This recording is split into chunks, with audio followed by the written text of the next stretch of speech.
Hello सभी मित्रों का स्वागत है मेरी YouTube चैनल पे। मित्रों आज हम गए हैं यहाँ नवाड़ शिव मंदिर, जो प्राचीनतम शिव मंदिर है, श्री दुर्गेश्वर महादेव जी नवाड़। तो यहाँ पर आजकल चल रही है भागवत कथा और हम यहाँ आए हैं कथा सुनने नवाड़ शिव मंदिर में, जो कि बसा है यहाँ पे हथरस खान से 5-6 किलोमीटर आगे विद्यासेन रोड पर। प्रकृति की सुंदरता के बीच में यह मंदिर स्थित है। महनौरी और सिरमौली गांव के बीच नवाड़ बगेरा सुंदर सी जगहों पे यह मंदिर यहाँ पे स्थित है। महादेव का मंदिर और साथ में देवी का मंदिर यहाँ पे चल रहा है अभी भागवत कथा। तो आपको भागवत कथा में ले चलते हैं, थोड़ा अंश दिखाते हैं कथा का। और गांव के लोगों ने कहा कि भाई हमारे वीडियो के साथ लुत्फ उठाइए, आनंद लीजिए भागवत कथा में। अब जब अजामिल के द्वार पर गए, हम एक रात तुम्हारे द्वार पर व्यतीत करना चाहते हैं। अब ये कहती है, इसको बड़ी प्रसन्नता हुई, क्योंकि इसके द्वार पर आज तक जो भी जाता था इसके शरीर के लिए जाता था, लेकिन आज जब इसने भगवे वस्त्र देखे तो इसको लगा कि आज पहली बार मेरे द्वार पर संत आएगा। अरे रोने लगी, ये भगवान का धन्यवाद करने लगी कि हे गोविंद, आज आपका धन्यवाद कि न जाने कौन से जन्म के किए हुए कर्मों का पुण्य उदय हुआ कि जो आज मेरे द्वार पर संतों का आगमन हुआ। तो ध्यान रखना, संतों का आगमन तब होता जब हम मर्यादित होते हैं, जब हमारे हृदय में राम विराजते हैं। और जिस दिन राम आपके हृदय में बैठ जाए उस दिन कल्याण हो जाए। गुरुचंद्र भगवान की। इसलिए कभी कभार बोला करो, रामाचरण चित लाना, कभी न बुलाना, ये जीवन कितने दिन का? 2 दिन का। तो बोले श्री रामचंद्र भगवान की। रामाचरण चित लाना, कभी न भुलाना,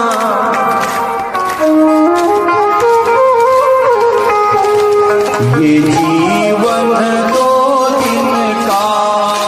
रामाचरण चित लाना, कभी न भुलाना, ये जीवन 2 दिन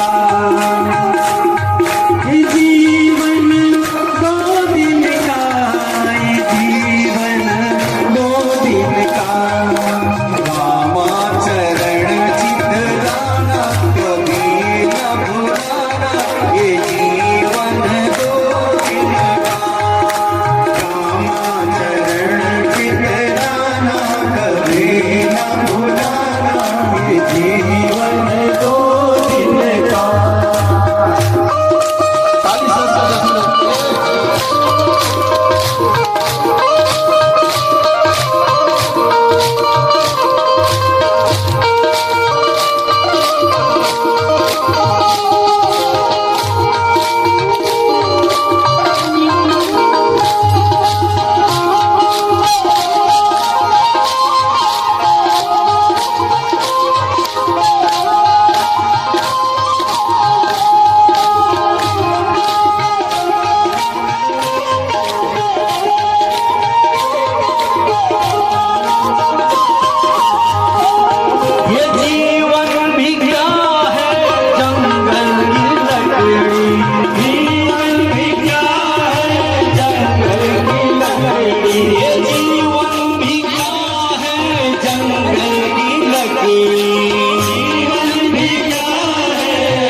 पड़ेगी कान भटक पड़ेगी रामचंद्र। तो इसके द्वार पर संत आए। अब देखो जब भगवान को किसी का कुछ भला करना है तो संत को भेजते हैं। कुसंगी बन गया हो। रात भर संत रहे। प्रातःकालीन बेला में संत जो अपने गंतव्य स्थान को जाने लगे, संतों ने अजामिल को कहा कि अजामिल, तेरे द्वार पर हमने रात भर कीर्तन भजन पूजा पाठ किया, तेरा कर्तव्य है कि तू हमें गुरु दक्षिणा दे। अजामिल कहता कि भाई रात भर आपको रहने दिया, यही गुरु दक्षिणा है। मैं तो चोरी करके लाता हूँ, टाका डालता हूँ, तो कहा दे, हमें धन दौलत नहीं चाहिए। ये बता कि तेरे घर में कितनी संतान है? कहते मेरे घर में पहली 7 8 एक और होने वाला है। तो संतों ने कहा ये देख तेरे द्वार पर पुत्र होगा, उसका नाम नारायण रखना, और पुत्री भी उसका नाम क्या रखना? नारायण। अजामिल कहता कितनी सी बात है, तो कोई बात नहीं है। संत अपने गंतव्य स्थान को चले। समय अनुसार अजामिल के द्वार पर एक बालक ने जन्म लिया और अजामिल ने संतों के कहने पर उसका नाम कर दिया नारायण। अब देखो जब नारायण हुआ तो छोटे बालक से ज्यादा हुआ हो गया। एक दिन स्वप्न देखते हैं कि यमराज के दूत आए हैं भैंस में और रस्सा लेकर मेरी गर्दन पकड़ ली। ये यमराज के दूत से डरा और भयभीत होकर से हमने पुत्र को बुलाया नारायण नारायण, और भगवान के पास लाए नाम ले। अब भगवान के पास तो नहीं, तो यमराज ने रस्सी लगा के कहा छोड़ दे यमराज, भगवान के पास तो जाएगा। यमराज के दूत बोलते कि जिंदगी भर अधर्म करेगा उस वैसे के साथ रहता है, ऐसा कोई कर्म नहीं कि जो स्वर्ग जाए। लेकिन भगवान के पार्षद बोलते इसने अंत समय नारायण नारायण बोला, तो यमराज के दूत ने बोला कि नारायण तो उसने अपने पुत्र को दोबारा कौन से भगवान का नाम दिया। भगवान के पार्षद बोले देखो नाम तो नारायण का है,